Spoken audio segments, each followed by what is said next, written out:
All right, let's get into it. Today we're going to talk about leveling up your English. We're moving past just being understood. We're aiming for something more. We're talking about how to sound precise, credible, and, truly professional. So, here's our game plan. We've got 6 key areas we're going to cover. First, we'll talk about why this precision stuff is so important.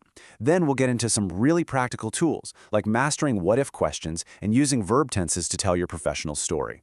After that, we'll look at phrases that just make you sound more natural, some high-impact vocabulary, and finally, how to make it all stick. Let's start with a question. You know that feeling, right? You can communicate, you can get your point across, but you just sense there's this gap between being fluent and being truly influential in a business setting. Well, that's exactly the gap we're going to close today. We're moving from correct English to compelling English. Okay, so this is absolutely crucial. Professional communication isn't just about having a big vocabulary. Nope. It's about choosing the right structures, the right phrases, the ones that are expected in a professional context. This is what builds your credibility. It's what signals to everyone that you're an insider, that you belong in the conversation. Our first strategic tool is all about handling those what-if questions. Think about it. Job interviews, big planning meetings. These are high-stakes moments. And how you talk about hypotheticals, about things that aren't real yet, can completely change how people see you. And the secret weapon here is the second conditional. The structure is pretty simple. You use if with a past simple verb and then would with a base verb. It's the perfect tool for talking about things that are imaginary or unlikely right now. This is the language of strategy, of vision, of big picture thinking. Now here's a super common trip-up, mixing this up with the first conditional. Let's look at the difference. If I get the role, I will work hard. That sounds like a solid, realistic plan. But if I had the role, see that? It opens up this whole space for hypothetical exploration. It's a really subtle shift in language, but it signals a completely different and often more strategic way of thinking. And hey, want to sound really polished? Here's a pro tip. Using if I were instead of if I was is the classic, more formal way to do this. It just sounds a little bit sharper, a little more confident. It's perfect for showing how you would handle a responsibility that you don't actually have yet. All right, next up, verb tenses. Now, please don't think of these as just boring grammar rules. They're not. Think of them as powerful tools for telling your professional story. They send really clear signals about what you've accomplished and what you're capable of in the future. Think about it like this. Each tense sends a different message. The past simple is perfect for talking about finished results, things you've done. The present simple shows reliable habits, what you do consistently. The present perfect? That's golden for connecting your past experience to the value you bring right now. And when you use the future with will, it signals this firm, confident commitment. Picking the right one makes your story so much more powerful. Okay, I love this next part because this is where you really start to sound like a natural.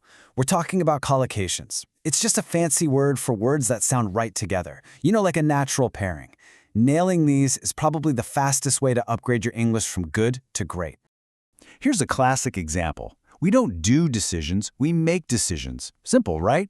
But if you want to really level up, try saying you make data-driven decisions. That phrase right there, it's pure gold in pretty much any business today.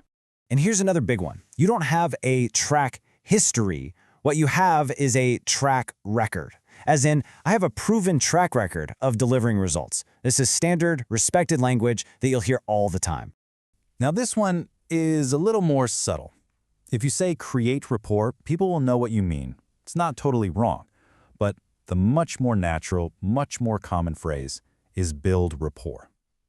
It just sounds better because it suggests that creating that connection is a deliberate process you build over time.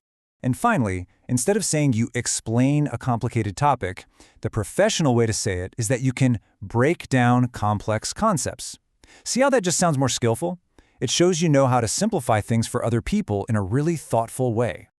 All right, let's move on to some specific power words. These aren't just about sounding fancy. These are precise words that signal you have real business sense, that you understand how the professional world works. First up is the word thrive. This word is just fantastic. It doesn't just mean you can do a job.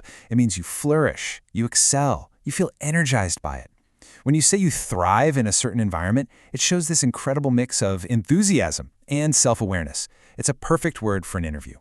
Next, we have tailor. Sure, you could just say adapt, and that's fine. But tailor is so much more precise. It implies that you're customizing something carefully for one specific person or purpose. It's like the difference between a suit off the rack and one that's been perfectly tailored to fit you. It just sounds more client-focused and professional. So, we mentioned building it earlier, but what exactly is rapport? Well, it's that magic ingredient in a business relationship. It's that feeling of ease and trust where communication just flows. It's absolutely essential. And hey, quick insider tip for you. That T at the end is totally silent. It's pronounced rapport. Getting that little detail right is one of those small things that shows you really know your stuff. Oh, this is a very useful one for the modern workplace. Data-averse. It's the perfect adjective to describe someone who, prefers to rely on their gut feeling instead of looking at the evidence. Being able to name that, to say, my manager is a bit data-averse, shows that you really understand the dynamics of today's offices. So, you've got all these new tools and techniques, but the big question is, how do you make it all stick? Because this isn't about memorizing a bunch of lists, it's about building the right habits. Here are 3 simple but incredibly powerful steps. First, start noticing. When you're reading business articles or emails, don't just read passively. Actively look for these patterns. Second, listen. Really listen with intention to how experienced colleagues talk in meetings. And third, you gotta practice. The real magic happens when you try this stuff out in low-stakes situations, so you're ready when the big moments come. So to wrap this up, I'm going to leave you with a little challenge. Which one of these upgrades are you going to focus on first? Is it going to be the second conditional, a new collocation, that power word, thrive? Just pick one thing and start weaving it into your conversations today.